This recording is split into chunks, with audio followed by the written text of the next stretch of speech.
রাত ক্রমশ গভীর হচ্ছে, আকাশের চাঁদ আধখানা, আর তার আশেপাশে ছড়িয়ে থাকা তারা সমুদ্রের জলে প্রতিফলিত হচ্ছে। ওমান সাগরের ঢেউগুলো হালকা শব্দে জাহাজের গায়ে আছড়ে পড়ছে। ঢেউয়ের এই মৃদু গর্জন যেন একটি পুরনো গান গাইছে। বাতাস ভারী, নোনাগন্ধে ভরা, আর এই নীরবতার মাঝেও সমুদ্র যেন গভীর কোনো গোপন কথা লুকিয়ে রেখেছে। অজানা জাহাজটির সংকেত ধীরে ধীরে আরও পরিষ্কার হচ্ছে। লেফটেন্যান্ট কমান্ডার আমান তার টিমের দিকে তাকিয়ে একটি কড়া নির্দেশ দিলেন। সার্চ লাইট তৈরি করো, আসলা তৈরি রাখো। দূরবীন দিয়ে দেখা যাচ্ছে অন্ধকারের মধ্যে একটি জাহাজের আবছা ছায়া। এটি বাণিজ্যিক জাহাজ হতে পারে, আবার কোনো শত্রু জাহাজও হতে পারে। কেউ জানে না এই অন্ধকারে কি লুকিয়ে আছে। জাহাজের ভেতরে কার্যক্রম তুঙ্গে।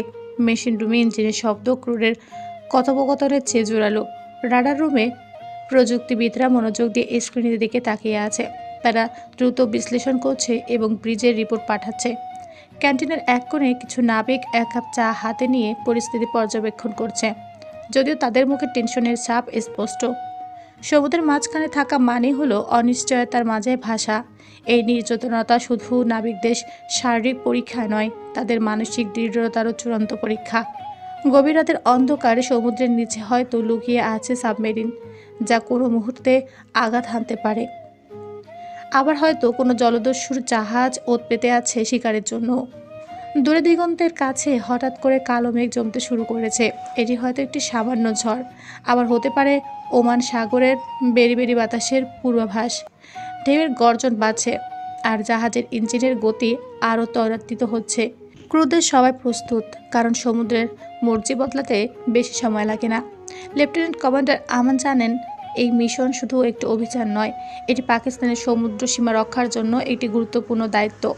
তাদের লক্ষ্য হলো উপসাগরের জলপথে শৃঙ্খলা বজায় রাখা, চোরাচালান বা শত্রুপক্ষের কার্যকলাপ থামানো এবং বাণিজ্যিক জাহাজগুলোর সুরক্ষা নিশ্চিত করা। পাকিস্তান নেভির যুদ্ধজাহাজ পিএনএস জুলফিকার সতর্ক অবস্থানে রয়েছে। রাডারের সংকেত ধীরে ধীরে আরও পরিষ্কার হচ্ছে। দূর থেকে অন্ধকার আবছা দেখা যাচ্ছে একটি বিশাল বাণিজ্যিক জাহাজ। জাহাজটি কোনো সাড়া দিচ্ছে না। জাহাজটি দেখতে বেশ সুন্দর, ধূসর রঙের কার্গো জাহাজ, যার পেট উঠে গেছে আর জং ধরা অংশগুলো পরিষ্কার দেখা যাচ্ছে। তারপর লেফটেন্যান্ট কমান্ডার আমান সিদ্ধান্ত নিলেন জাহাজটির দিকে একটি ছোট দল পাঠাতে হবে। পেট্রোল বোটে করে 3 জন নাবিক এবং একজন অফিসার জাহাজটির কাছে পৌঁছে। কাছ থেকে দেখা যাচ্ছে জাহাজটি সম্পূর্ণ নীরব, কোনো আলো জ্বলছে না, কোনো শব্দ নেই। জাহাজের ডেকে কোনো মানুষ দেখা যাচ্ছে না। নিচ থেকে ভাঙা জানালা দিয়ে বোঝা যাচ্ছে জাহাজটি অনেক বছর ধরে পরিত্যক্ত অবস্থায় পড়েছিল। জাহাজে উঠতে গিয়ে এক নাবিক বলল, স্যার, ইহ জায়গা আজিব লেক রহি হ্যায়। অফিসার তার দিকে কড়া দৃষ্টিতে তাকিয়ে বলল, তুম দারোগে নহি, হামারা কাম খতম করো। ডেকে পা রাখতে এক ধরনের ভাঙা কাঠ আর লোহার গন্ধ নাকে লাগলো। বাতাস ভারী আর নোনা। ভেতরে ঢোকার পর দেখা গেল জাহাজের কার্গো হোল ফাঁকা, কোনো মালপত্র নেই। জাহাজের যন্ত্রপাতি পুরনো এবং ভেঙে গেছে। হঠাৎ করে একজন নাবিক নিচের ডেকে কিছু একটা দেখতে পেল। সেটি একটি লোহার ট্রাঙ্ক। অফিসার আদনান ট্রাঙ্কটি খুলে দেখতে বললেন, ভেতরে কিছু পুরনো নথি এবং মানচিত্র পাওয়া গেল। এগুলোর মধ্যে কয়েকটি তেল পরিবহনের ডকুমেন্ট। নথিগুলোর তারিখ ছিল 15 বছর আগের, তবে আরও কিছু জিনিস ছিল যা পরিস্থিতি ঘোলাটে করল। কয়েকটি লাল কালো চিহ্ন দেওয়া মানচিত্র, যেগুলো জাহাজ চলাচল রুটের ইঙ্গিত দেয়। একটি পুরনো রেডিও ডিভাইস, যা গত কয়েকদিনের মধ্যে ব্যবহৃত হওয়ার চিহ্ন দেখাচ্ছে।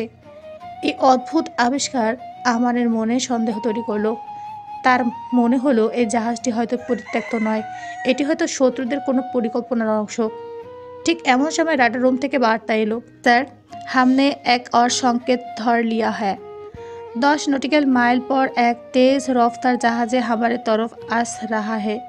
আমান দ্রুত তার টিমকে ফিরে আসার নির্দেশ দিলেন। তিনি জানতেন এই পরিত্যক্ত জাহাজটি হয়তো শত্রুপক্ষের ফাঁদ হতে পারে। জাহাজ থেকে নেমে আসার সঙ্গে সঙ্গে যুদ্ধজাহাজ পিএনএস জুলফিকার পুরোপুরি সতর্ক অবস্থায় চলে গেল। অস্ত্রগুলো সক্রিয় করা হলো এবং জাহাজ দ্রুতগামী অবস্থায় শত্রুপক্ষের সম্ভাব্য উপস্থিতির জন্য প্রস্তুত হতে থাকলো। আমার জানতেন সামনে মুহূর্তগুলো সহজ হবে না। রাডারের রিপোর্ট অনুযায়ী 10 নটিক্যাল মাইল দূরে থাকা দ্রুতগতির জাহাজটি অদ্ভুত আচরণ করছে। সেটি পাকিস্তানের যুদ্ধজাহাজের দিকে এগিয়ে আসছে, কিন্তু তার দিক বরাবর পরিবর্তন করছে।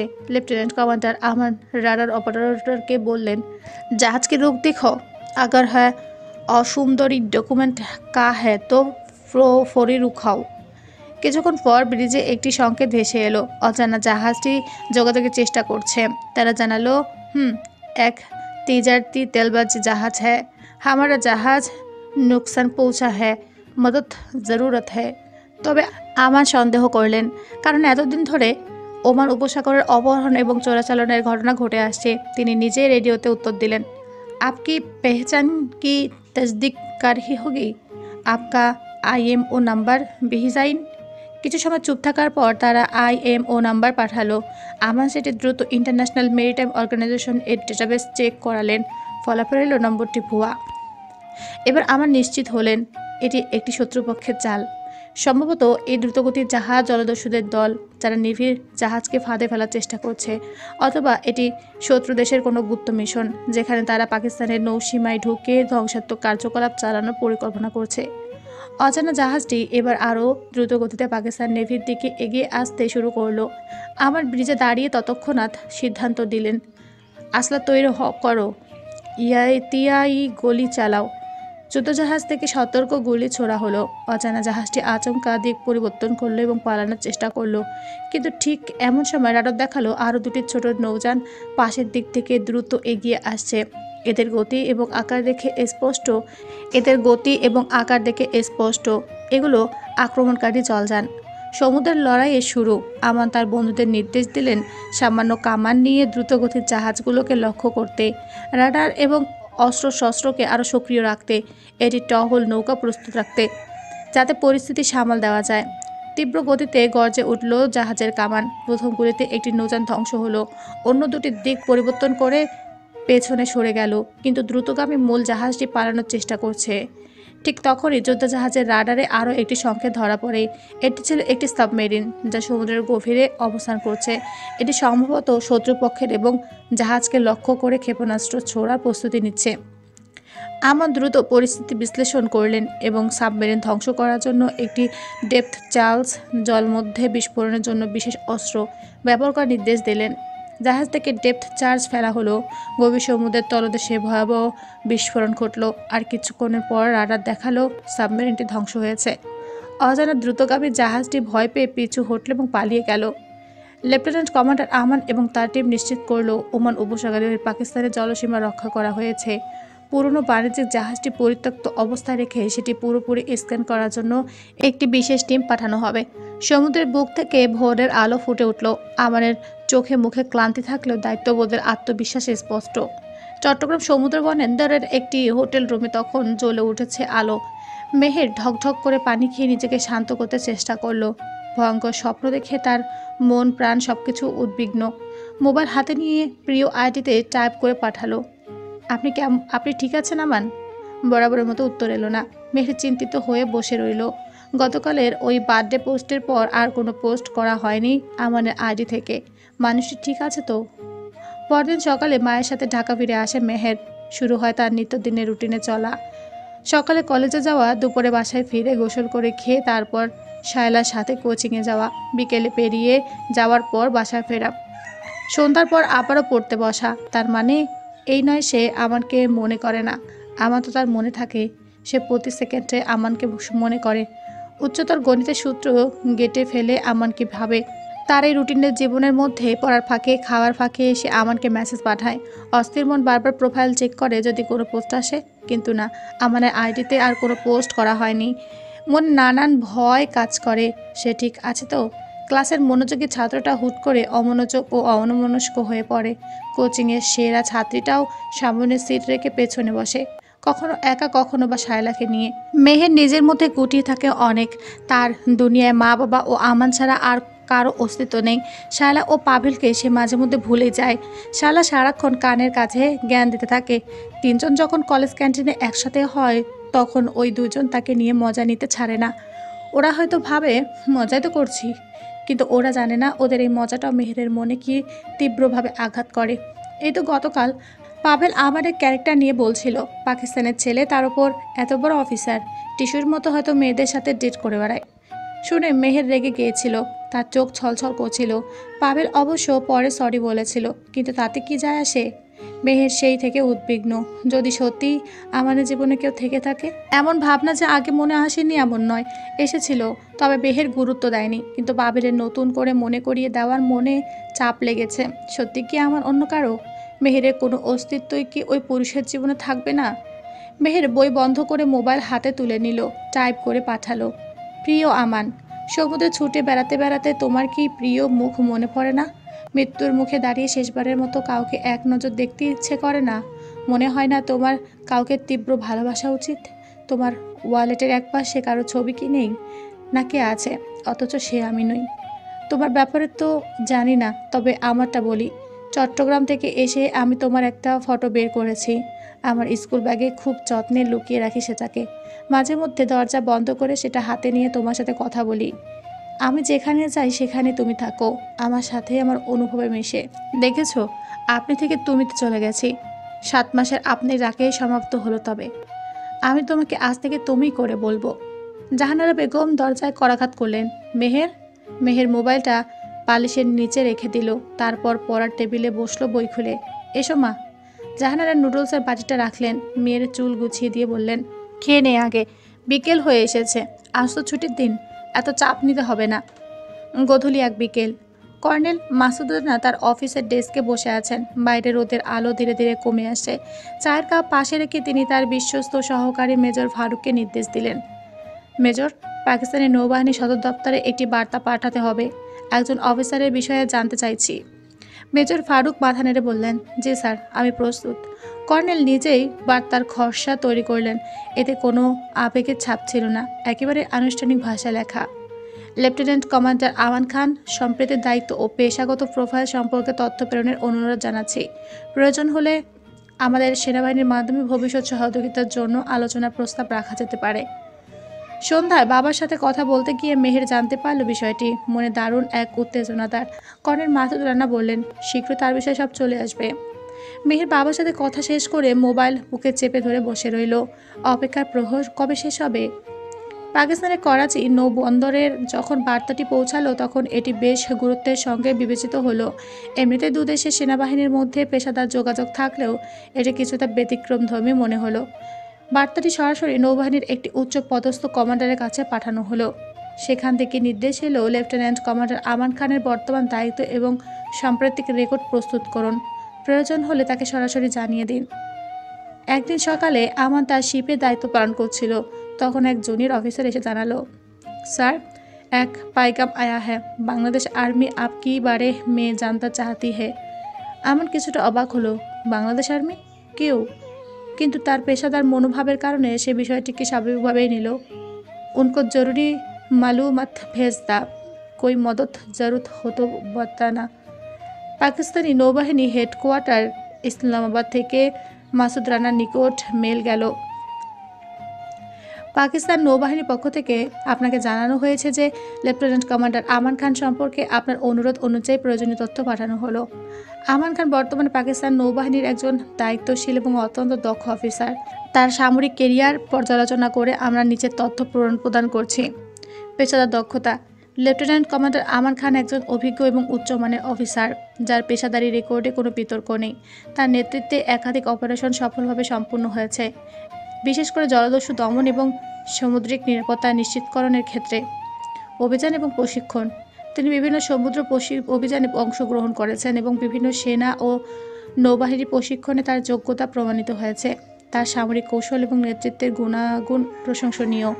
বিশ্বস্ততা এবং নেতৃত্ব: তিনি একজন বিশ্বস্ত এবং ধারাবাহিক সফল অফিসার। তার মধ্যে নেতৃত্বের এক অনন্য গুণ রয়েছে, যা তাকে সকল সহকর্মীদের মধ্যে শ্রদ্ধার স্থান এনে দিয়েছে। বিশেষ অর্জন: তিনি নৌবাহিনীর অ্যাকশন মেডেল এবং গ্যালাল্টি অ্যাওয়ার্ড অর্জন করেছেন, যা তার সাহসিকতা এবং নেতৃত্বের প্রশংসার স্বরূপ। আমাদের পক্ষ থেকে লেফটেন্যান্ট কমান্ডার আমান খান সম্পর্কে আরও কোনো বিস্তারিত তথ্য প্রয়োজন হলে দয়া করে আমাদের সাথে যোগাযোগ করুন। অপেক্ষায় রইলাম। সৌজন্যে পাকিস্তান নৌবাহিনী। ইংরেজি মেইলটি পড়ে সেটা বাংলাতে ট্রান্সলেট করে তিনি মেহেরকে পাঠালেন। মেহের সেদিন কলেজ কোচিং শেষে বাড়িতে ফিরে সবে সন্ধ্যায় নাস্তা করতে বসেছিল। তখনই তার মোবাইলে মেইল আসে। মেইলটি পড়ে তার মাথায় হাত। এসব তো সে জানেই। আমানের প্রোফাইল ঘুরলে কিছু কিছু জানা যায়। সে তো ব্যক্তিগত জীবন সম্পর্কে জানতে চাইছিল। হতাশ মেহেরের গলা দিয়ে নাস্তা ঢুকলো না। বাবাকে সে কিছু বলতে পারবে না, কারণ পেশার দিক থেকে বাবা এর চেয়ে বেশি কিছু করতে পারবে না। আর কারো ব্যক্তিগত জীবনে কারো নাক গলানোর অধিকার কাউকে দেওয়া হয়নি। অন্ধকার রাত, ভারত মহাসাগরে উত্তাল ঢেউয়ের মতো একটি ছোট্ট যুদ্ধজাহাজ এগিয়ে চলেছে। এটি লেফটেন্যান্ট কমান্ডার আমান খানের নেতৃত্বে পাকিস্তান নেভির একটি মিশন। তাদের কাজ একদল জলদস্যুকে আটকানো, যারা একটি আন্তর্জাতিক বাণিজ্যিক জাহাজকে হাইজ্যাক করেছে এবং জাহাজটি তাদের ঘাঁটিতে নিয়ে যাচ্ছে। জাহাজের ব্রিজে দাঁড়িয়ে আমান খান গভীর চিন্তায় মগ্ন। পরিস্থিতি জটিল। জলদস্যুরা তাদের হাতে থাকা বাণিজ্যিক জাহাজে 20 জন ক্রু সদস্যদেরকে বন্দী করেছে এবং যে কোনো মুহূর্তে তাদের ক্ষতি করতে পারে। তার উপর রাতের ঘন কালো অন্ধকার, বজ্রপাতের গর্জন এবং সমুদ্রের ভয়াল ঢেউ মিশনকে আরও কঠিন করে তুলেছে। জাহাজে থাকা রাডার সংকেত দেখাচ্ছে জলদস্যু জাহাজ মাত্র 10 কিলোমিটার দূরে। আমার দ্রুত একটি কৌশলগত পরিকল্পনা করে তার টিমকে নির্দেশ দেয়, নীরবে কাছাকাছি যেতে হবে, কিন্তু ধরা পড়া যাবে না। মিশনটি দুঃসাহসিক হলেও আমানের অভিজ্ঞতা ও আত্মবিশ্বাস তার টিমকে উজ্জীবিত করে। কিছুক্ষণ পর তাদের যুদ্ধ জাহাজ জলদস্যুর জাহাজের কাছাকাছি পৌঁছায়। সাইলেন্ট মোডে নেভিগেশন চালু রেখে তারা পানির নিচে সাবমেরিন ড্রোন পাঠায়, যাতে জাহাজের নিচের কাঠামো এবং অস্ত্রের তথ্য পাওয়া যায়। তথ্য অনুযায়ী জলদস্যুদের কাছে আধুনিক অস্ত্রশস্ত্র আছে। আমার সিদ্ধান্ত নেন সরাসরি আক্রমণ নয়। প্রথমে তারা ধোঁয়া বোমার মাধ্যমে বিভ্রান্ত সৃষ্টি করবে এবং তার টিম 3 দিক থেকে আক্রমণ চালাবে। যখন ধোঁয়া বোম নিক্ষেপ করা হয় তখনই জলদস্যুরা বুঝতে পারে তারা তারা খাচ্ছে। গোলাগুলির শব্দ ভেসে আসে। বন্দীদের নিরাপত্তার কথা মাথায় রেখে আমান তার পরিকল্পনা পরিবর্তিত করেন।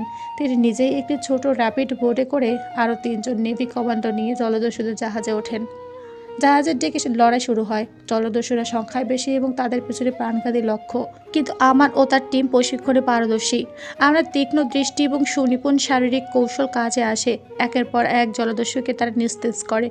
ঠিক তখন সবকিছু নিয়ন্ত্রণে। যখন জলদস্যুদের নেতা বন্দীদের জিম্মি করে একটি বিস্ফোরক ডিভাইস সক্রিয় করার হুমকি দেয়, আমান ধৈর্য ধরে নেতার সঙ্গে আলোচনা শুরু করেন। তার ঠান্ডা মাথার কৌশল এবং নেতার মনস্তাত্ত্বিক দুর্বলতা কাজে আসে। ধীরে ধীরে আমান তাকে বিশ্বাস করিয়ে দেন তাদের পালানোর সুযোগ আছে। জলদস্যুদের নেতা অবশেষে আত্মসমর্পণ করে। বন্দীরা মুক্ত হয়, জলদস্যুরা গ্রেপ্তার হয় এবং মিশন সফল হয়। জাহাজে ফিরে আমান তার টিমের দিকে তাকিয়ে ছোট্ট একটি হাসি দেন, কিন্তু তার চোখের ক্লান্তির ছাপ স্পষ্ট। তিনি জানেন সমুদ্র যেমন রহস্যময় তেমনই বিপদসংকুল। এই মিশন তাকে আবার মনে করিয়ে দেয় একটি সিদ্ধান্তে শুধু একটি মিশন নয়, অনেকের জীবন নির্ভর করে। সমুদ্রের জলের দিকে গভীর চোখে তাকিয়ে আমান ভাবল, তার নিজেরও জীবন নির্ভর করে। আমিও, তার পরিবার সবাই তাকে ভালোবাসে। তার কিছু হলে সকলে কষ্ট পাবেন। পিছুটান বলতে আমানের আপাতত এতটুকুই। মেহেরের এইচএসসি পরীক্ষা শুরু হয়েছে 3 দিন হলো। তার মোবাইল জাহানার কাছে। পরীক্ষা শেষ না হওয়া পর্যন্ত জরুরি প্রয়োজন ছাড়া মোবাইল হাতে নিতে পারবে না সে। সারাদিন পরীক্ষা পড়াশোনা করে মধ্যরাতে যখন বিছানায় শরীর এড়িয়ে দেয় তখন তার বুকটা হু হু করে কেঁদে ওঠে। বিগত কদিন সে আমাকে একটা মেসেজ করতে পারেনি। কতদিন আগে সমুদ্রের মধ্যে জাহাজে রিল্যাক্স দাঁড়িয়ে থাকা সেই ছবি পোস্ট করেছিল আমান। সেটা থেকে সে স্বস্তি পেয়েছিল মনে, কিন্তু এই কদিন ধরে তার কোনো খোঁজ নিতে পারছে না মেহের। মন সারাক্ষণই গুমড়ে মরে। অনেকবার অনুনয় করে মায়ের কাছে মোবাইল চেয়েছে। জাহানারা বরাবরই অবাক বিস্ময় নিয়ে বলেছেন, তুমি তো এমন ছিলে না। পরীক্ষা চলে তুমি নিজেই আমার কাছে মোবাইল জমা দিয়ে দিতে। কি হয়েছে তোমার? বের কিছু বলতে পারেনি। কি বলবে সে? যে মা আমার একজনকে মেসেজ করা প্রয়োজন, সে কোনো পোস্ট করেছে কিনা, স্টোরি দিয়েছে কিনা দেখা প্রয়োজন, সমুদ্রের বুকে মাথা উঁচু করে দাঁড়িয়ে থাকা সেই পুরুষ বেঁচে আছে কিনা, তার কিছু হলো কিনা, সবই যে ওই একটাতেই দেখাও বোঝা সম্ভব। মা নিশ্চিত তাকে চড় মারতেন, বলতেন নির্লজ্জ মেয়ে। রাতের আধারে কলেজ ব্যাগ থেকে আমানের সেই ফটো বের করে চোখের জল ফেলল মেহের। তার একটি গোপন ডায়েরি আছে। মেসেজে অনুভূতি লিখে পাঠাতেও বলে এটাতে মাঝে মধ্যে সে আমাকে নিয়ে লিখত। মোবাইল থেকে দূরে থাকায় এই কদিন ধরে সে ডায়েরিতেই আমাকে নিয়ে লেখে। আজও লিখল। ডায়েরির পাতাগুলো তার চোখের পানিতে ভিজে উঠল। মেহের চোখ মুছে বারবার লিখল কত শত অব্যক্ত কথা, সেগুলো অব্যক্ত অনুভূতি যা আমান কখনো জানবে কি না কেউ জানে না। পৃথিবীতে তো কত রকমই মিরাকল ঘটে। একদিন কি আমানের সাথে তার দেখা হয়ে যেতে পারে না? পরীক্ষার পরপরই মাসুদ খান ঢাকা এলেন। চট্টগ্রামের নিজের কোয়ার্টারে স্ত্রী ও মেয়ে নিয়ে থাকবেন তিনি। সব ব্যবস্থা করে এসেছেন। তখনও হাতে মোবাইল পাননি মেহের। মাকে নিজ থেকে বলেননি সে, পাছে যদি আবার কথা শুনতে হয়। বাবা যেদিন এলেন সেদিন সন্ধ্যার পর মা তখন কিচেনে রাতের রান্না করছিলেন। তখনই বাবা তাকে প্রশ্ন করেন, তুমি বলেছিলে আমাকে বলবে। মেহের কিছুক্ষণ ফ্যাল করে তাকিয়ে বলল, কি? যেই অফিসারের বিষয়ে ইনফরমেশন এনে দিতে বলেছিলে তার বিষয়ে বলবে বলেছিলে। চিন্তা হচ্ছে মা, তোমার বয়সটা অনেক বিপজ্জনক। বাবা হয়ে আমি কিভাবে চিন্তামুক্ত থাকবো বলো? তবে তুমি নিশ্চিত হয়ে বলতে পারো এ বিষয়ে শুধু আমি ও তুমিই জানবো। মেহের হুট করে জড়িয়ে ধরলো বাবাকে, ফুঁপিয়ে কেঁদে বলল, আমি তোমাকে মেসেজে সব বলি বাবা। ঠিক আছে মা, এখন আমার মোবাইল ফেরত দেননি, তুমি কি সেটা এনে দেবে? মাসুদ রানা মোবাইল এনে দিলেন। মেহের সেটা নিয়ে নিজের রুমে গেল। তারপর ঝড়ের গড়িতে ফেসবুক মেসেঞ্জার সব ইনস্টল করলো। প্রিয় আইডি সব কিছু চেক করে মেসেজ পাঠালো দীর্ঘদিন পর। আবার নিঃশ্বাস বদ্ধ হয়ে যাচ্ছিল। মা আমার মোবাইল নিয়ে গিয়েছিল। আমি তোমাকে অনেক মিস করেছি। I love you so much Aman. Miss you. আমি তোমাকে অনেক বেশি মিস করছি। বাবাকে মেসেজে সব বলার কথা থাকলেও বলল না মেহের। চোখের জলে মোবাইল স্ক্রিন ভিজে গেলেও সে আমানকে মেসেজ করা থামালো না। রাতের খাবার টেবিলে বাবার মুখোমুখি হয়ে মেহের অপরাধের মতো বসে রইল। তারপর রুমে এসে ভাবলো বাবাকে বলা যায়। দীর্ঘ একটি মেসেজে সব লিখে পাঠালো, সাথে বাবা যে আমার ইনফরমেশন জানতে চেষ্টা করেছে সেটার জন্য ধন্যবাদ দিল। তখন মধ্যরাত। মাসুদ রানা ঘুমিয়ে পড়েছেন। মোবাইল স্ক্রিনে আলো জ্বলতেই জাহানারা সেটা হাতে তুলে নেন। স্ক্রিনে মেহেরের নাম্বার দেখে কৌতূহল হয়ে মেসেজটা ওপেন করেন। তারপর জাহানারার পা টলছিল। তার মুখ দিয়ে মৃদু জোরে চিৎকার বেরিয়ে আসে। মাসুদ রানা জেগে গেলেন তখনই। জাহানারা মোবাইল এগিয়ে দিতেই স্ক্রিনের দিকে তাকিয়ে তিনি যা বোঝার বুঝে গেলেন। মনোযোগ দিয়ে দীর্ঘ মেসেজটি পড়লেন। দীর্ঘশ্বাস ছেড়ে বললেন, আমি এমনটা ধারণা করেছিলাম। ও আমাকে বিশ্বাস করে সব শেয়ার করেছে। তুমি ওর সাথে স্বাভাবিক আচরণ করবে হানি। মেয়েকে যা বলার যা বোঝানোর আমি বোঝাবো। ওর ভীষণ যত্ন প্রয়োজন। জাহানারা বিষয় নিয়ে বললেন, এত সব জেনেও তুমি এত শান্ত? মাসুদ রানা হেসে বললেন, কোনো দোষ তো দেখছি না। এই বয়সে প্রায় সবারই এমন করে। তবে আমাদের মেয়ে অনেক নরম। আমার নরম মেয়েকে হয়তো কঠিন পরিস্থিতি মোকাবেলা করতে হতে পারে। আমি সেটা নিয়ে চিন্তিত। কীরকম? ও যাকে ভালোবেসেছে সে যোজন যোজন দূরে। কখনো দেখা হবে কিনা তারও নিশ্চয়তা নেই। আর যদি ছেলেটার পক্ষ থেকেও কিছু থাকতো তবে আমরা পারিবারিকভাবে একটা সিদ্ধান্তে আসতে পারতাম। কারণ আমরা তো ওইসব টিপিক্যাল বাবা মা নই। কিন্তু যেখানে সব একতরফা সেখানে সব কিছু দিন শেষে আমাদের মেয়েকে সহ্য করতে হবে। আরও দেরি হয়ে যাওয়ার আগে মেহেরকে এসব থেকে দূরে নিয়ে আসতে হবে, মুভ অন করাতে হবে। আমাদের একটাই তো সন্তান হানি। জাহানারা মনে পড়ে গেল মেহেরের মুড সুইংয়ের বাহানা সহ কত শত বাহানা। তার মেয়েটা ভেতরে ভেতরে কত কষ্টে থাকে। ছলছল চোখে তাকিয়ে বললেন, হ্যাঁ গো, মেয়েটা এত বড় হলে কবে? পরদিন ভোরে কফি নিয়ে মেয়ের রুমে গেলেন জাহানারা। মেহের তখন নিজের ব্যাগ গোছাচ্ছিল। জাহানারা মেয়েকে পাশে বসিয়ে সারা মুখে হাত বুলিয়ে দিলেন। গালে হাত রেখে বললেন, তোর কোথাও কষ্ট হচ্ছে মা? মেহের কিছুক্ষণ ফ্যাল করে তাকিয়ে হেসে ফেলল। সে হাসলে তার চোখও হাসে। কি সুন্দর লাগে দেখতে। মেয়েটা শ্যামলা হলেও যেন দুনিয়া সব মুগ্ধতা নিয়ে জন্মেছে। ওর গায়ের রং ফর্সা হলে হয়তো এত মুগ্ধতায় থাকতো না। জাহানারা বিড়বিড় করে বললেন, আমার বাচ্চাটার নজর না লাগুক। চট্টগ্রামের আর্মি কোয়ার্টারের পরিবেশ অনেকটাই শান্ত। মাসুদ রানা মেহেরের বাবা বাংলাদেশ সেনাবাহিনীর কর্নেল। তার শান্ত কোয়ার্টার অপেক্ষা করছে মেয়ে কর্নেলের পরিবারকে গ্রহণ করতে। আজ তিনি তার স্ত্রী জাহানারা আর মেয়ে মেহেরকে নিয়ে চট্টগ্রামে ফিরে যাবেন। মেহেরের এইচএসসি পরীক্ষা শেষ হয়েছে। নতুন এক অধ্যায় শুরু করতে যাচ্ছে সে। কিন্তু যাওয়ার আগে বিদায়ের মুহূর্তটা মেহেরের জন্য সহজ নয়। বন্ধু শায়লা আর পাবেল একসাথে দাঁড়িয়ে। মেহের একটু দূরে দাঁড়িয়ে তাদের দিকে তাকিয়ে আছে। শায়লার চোখ ভেজা, কিন্তু মুখে একরকমের হাসি। পাবেলের মুখটা বিষণ্ণ। তুই সমুদ্রের কাছে যাচ্ছিস জানিস তো? সেখানে গেলে আমাকে মেসেজ লিখিস কিন্তু ভুলিস না। শায়লা হেসে বলে। মেহের হাসে, তবে সে হাসির মধ্যে বিষাদের ছায়া। পাবেল কিছু বলে না, শুধু মেহেরের দিকে তাকিয়ে থাকে। বিদায়ের আগে মেহের তার ছোট ব্যাগ থেকে একটি ছবি বের করে। আমানের ছবি। পাকিস্তান নেভির ইউনিফর্মে দাঁড়িয়ে থাকা এক তীক্ষ্ণ দৃষ্টি ও কঠিন চেহারার পুরুষ। মেহের ছবিটার দিকে তাকিয়ে নিজ মনে নিচু স্বরে বলে, আমি সমুদ্রের কাছাকাছি যাচ্ছি আমান। তোমার সমুদ্র। আমার কাছে সমুদ্র মানেই তুমি। সমুদ্রের কাছাকাছি থাকলে আমি তোমাকে আরও গভীরভাবে অনুভব করতে পারবো। আমার মনে হচ্ছে আমি তোমার কাছে যাচ্ছি। ওই কোয়ার্টার নয়, তুমি আমার অপেক্ষা দাঁড়িয়ে আছো। আমি আসছি আমান, তোমার কাছে আসছি। শায়লা আর পাভেলের দিকে হাত নাড়িয়ে বিদায় জানায় মেহের। গাড়ির ভেতরে বসে চট্টগ্রাম কোয়ার্টারের দিকে যাত্রা শুরু করে। তার বাবা মেয়ে সামনের সিটে বসে আছেন। চট্টগ্রামের দিকে ছুটে চলা গাড়ির জানালা দিয়ে মেহের সমুদ্রের গন্ধ যেন আগেভাগে অনুভব করতে পারে। জলদস্যু দমনের মিশন শেষে পাকিস্তান নেভির পক্ষ থেকে আমান খান ও তার টিমকে অভিনন্দন জানানো হয়। তবে মিশনের ধকলা সমুদ্রের ঝড় তাকে শারীরিক ও মানসিকভাবে ক্লান্ত করে তোলে। কিছুদিনের ছুটি নেওয়ার কথা ভেবে তিনি করাচি ফিরে যান। ঠিক তখনই আসে একটি বিশেষ আদেশ। বাংলাদেশ নৌবাহিনীর সঙ্গে একটি যৌথ সামুদ্রিক মহড়ায় অংশ নিতে তাকে নির্বাচিত করা হয়েছে। ভারত মহাসাগরীয় অঞ্চলে নিরাপত্তা জোরদার করার জন্য এই মহড়ার আয়োজন। আমান খান ভেবেছিলেন ছুটি নেবেন, কিন্তু নৌবাহিনীর সম্মান বজায় রাখতে আদেশটি তিনি গ্রহণ করেন। একদিন পর একটি বিশেষ নৌযানে চড়ে আমান তার টিম নিয়ে চট্টগ্রাম বন্দরে পৌঁছান। বাংলাদেশ নৌবাহিনীর কর্মকর্তারা তাদের উষ্ণ অভ্যর্থনা জানান। সমুদ্রের নিরাপত্তা, জলদস্যুর প্রতিরোধ ও পরিবেশ সংরক্ষণ নিয়ে মহড়ার কাজ শুরু করা হয়। বাংলাদেশের নৌবাহিনীর পক্ষ থেকে তাদের লিয়াজো অফিসার হিসেবে দায়িত্ব পান কর্নেল জাহিদ। সন্ধ্যার আকাশ কালো, আকাশের রং সমুদ্রের জলে মিশে আছে। চট্টগ্রাম সমুদ্র বন্দরে পাতলা সাদা সাদা একটি ডেনিম প্যান্ট পরে পকেটে হাত গুজে শটান হয়ে যে পুরুষটি দাঁড়িয়ে আছে তার নাম আমান খান। কর্নেল জাহিদ হাতের দূরবীনটি এগিয়ে দিলেন। আমান দূরবীনের চোখ রেখে সমুদ্রের দূর থেকে বহুদূর পর্যন্ত পর্যবেক্ষণ করতে লাগলো। চট্টগ্রাম সমুদ্র বন্দরে হোটেলের কাছে তখনই এসে থামলো একটি জিপ গাড়ি। ড্রাইভার সিটে ছিলেন একজন লেফটেন্যান্ট। তিনি নেমে ব্যাগপত্র নামালেন, তারপর ফোন করলেন কর্নেল জাহিদকে। কর্নেল জাহিদ মোবাইলে কথা বলা শেষ করে আমানকে বললেন, কমান্ডার সামনে যাচ্ছি। আমার একজন কর্নেল বন্ধু পরিবার নিয়ে এসেছেন, রিসিভ করে হোটেল রুমে দেখা করছি। ততক্ষণ এনজয়। আমার বাংলা সহ আরও অনেক দেশের ভাষা জানা আছে। সে দূরবীন থেকে চোখ না সরিয়ে বলল, ওহ শিওর কর্নেল।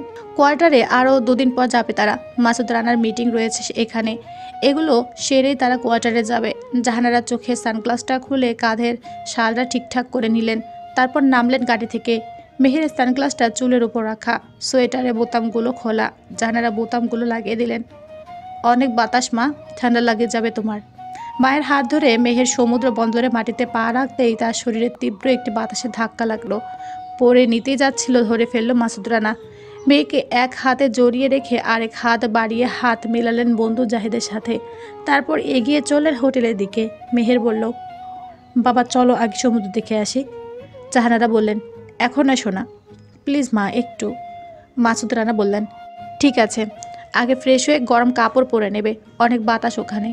জাহিদ বললেন, কোনো সমস্যা হবে না মামুনি, সমুদ্রের কাছাকাছি ঘুরতেও পারবে তুমি, আমাদের বোট আছে।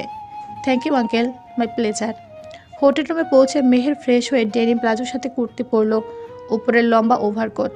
তারপর গিয়ে দাঁড়ালো বারান্দাতে। কাছের বারান্দা থেকে সমুদ্র স্পষ্ট দেখা যায়। সন্ধ্যার অন্ধকার পুরোপুরি এখনো ছড়িয়ে পড়েনি। মৃদু অন্ধকারে স্পষ্ট হয়ে তার চোখে ধরা দিল সমুদ্রের কাছাকাছি দাঁড়িয়ে থাকা সাদা শার্ট পরা যুবকটি। দূরবীনের চোখ রেখে যে তাকিয়ে আছে অদূরে। পেছন থেকে তাকে দেখে মেহের স্তব্ধ হয়ে গেল। এই কায়া তার পরিচিত। এমন করে একজনে দাঁড়িয়ে থাকে, দূরবীনের চোখ রেখে সমুদ্রের দিকে তাকিয়ে থাকে, তার দেখা সেই একজনই।